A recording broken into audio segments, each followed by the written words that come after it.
Hello बच्चों, चलिए प्रश्न को देखते हैं। यदि a बराबर समुच्चय x, x का मान 4 से छोटा या बराबर है, x संबंधित है प्राकृत संख्याओं से। b बराबर हमारे पास में समुच्चय x इस प्रकार से कि x का मान 8 से छोटा या 8 के बराबर है तथा 8 x संबंधित है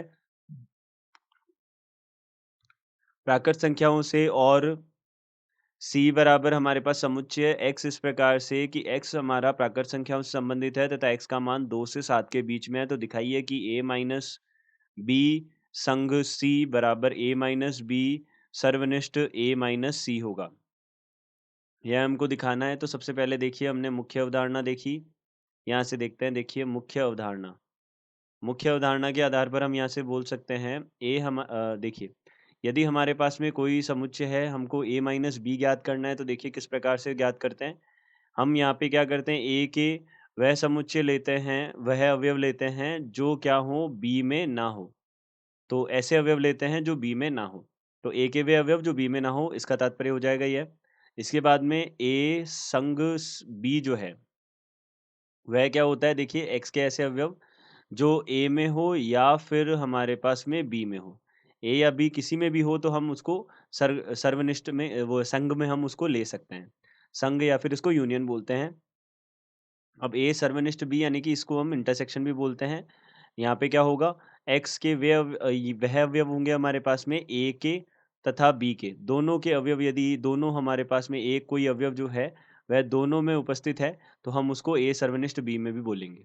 यह हमारे पास बनेगा। तो अब देखिए, यहाँ से हमारे पास में सबसे पहला समुच्चय है, वह क्या है, एक्स हमारे पास इस प्रकार से है कि एक्स का मान जो है वह 4 से छोटा है, 4 के बराबर तथा प्राकृत संख्या है। तो यहाँ से 1, 2, 3 और 4 यह हमारे पास में इस ए में अवयव हो जाएंगे। इसी प्रकार से हम बी में देखें तो क्या हो जाएगा, देखिए 1, 2 तो प्राकृत संख्या है, तो 1, 2, 3, 4, 5, 6, 7 और 8 यह हमारे पास में अवयव बन जाएंगे बी में। और सी में हमारे पास अवयव बन जाएंगे, देखिए 3, 4, 5 और 6 यह हमारे पास में 4 अवयव बन जाएँगे। यह हम बोल सकते हैं क्योंकि यहाँ पे 2 और 7 दोनों को ही हमने शामिल नहीं किया है। यह बन जाएगा। अब इसके बाद में हम पहली चीज़ हम ज्ञात करते हैं, जो कि क्या है, बी संग सी है, यानी कि बी यूनियन सी है। तो बी यूनियन सी क्या होगा, देखिए बी और सी के दोनों के अवयवों को साथ में लिखना है। तो यहाँ से कितना हो जाएगा, 1, 2 देखिए 3 भी है, 4 भी है, 5 भी है, 6 भी है, 7 और 8 यह हो जाएँगे हमारे पास में। अब इसके पश्चात हम ज्ञात करेंगे यहाँ पे, देखिए जो हमको सिद्ध करना है उसका हम क्या लेते हैं, बायां भाग लेते हैं। तो देखिए इसका हमने क्या किया, बायां भाग लिया। तो बायां भाग हमारे पास में, बायां भाग हमारे पास क्या होगा, देखिए बायां भाग हमारे पास है ए माइनस, यहाँ से कितना है, बी माइनस बी संग सी है। तो यहाँ से कितना हो जाएगा, ए के वे अवयव लेने हैं, देखिए जो हमारे पास में बी तथा सी में ना हो। तो बी तथा बी यूनियन सी यानी कि बी संग सी में ना हो। तो बी संग सी में हमारे पास कौन कौन से अवयव नहीं है, तो यह हो जाएंगे हमारे पास 1 और 2। देखिए 1 और 2 हमारे पास बी संग सी में नहीं है, ए में ए के अवयव, बाकी सारे के सारे हैं यहाँ पे। 1 और 2 भी हमारे पास में हैं यहाँ पे, तो हम यहाँ से बोल सकते हैं, देखिए 1, 2, 3, 4, 5, 6, 7, 8 ये सारे के सारे अवयव हैं। तो ए में सारे के सारे अवयव हैं, तो हम बोल सकते हैं यहाँ पे रिक्त समुच्चय बनेगा, यानी कि यहाँ पे हम बोलेंगे इसका मान हो जाएगा 5।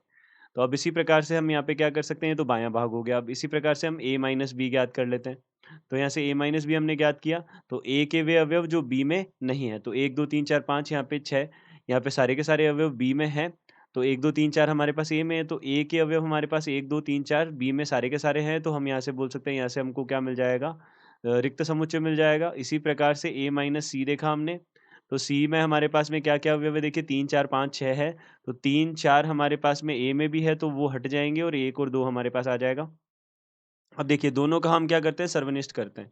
तो यहाँ से हमारे पास इसको हम दायाँ भाग बोलेंगे। तो दायाँ भाग हो जाएगा ये हमारे पास में, दायाँ भाग हमारे पास क्या है, ए माइनस बी, यहाँ से देखिए ए माइनस बी सर्वनिष्ठ ए माइनस सी है। यह हमारे पास में कितना है, ए माइनस सी है। तो यहाँ से हम क्या बोल सकते हैं, ए माइनस बी है। ए माइनस बी हमारे पास कितना हो गया, 5। और सर्वनिष्ठ यानी कि रिक्त समुच्चय, और सर्वनिष्ठ यहाँ पे 1, 2 है।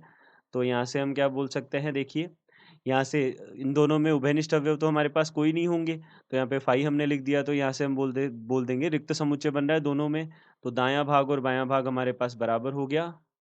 दायाँ भाग बराबर कितना हो गया, बायाँ भाग हो गया।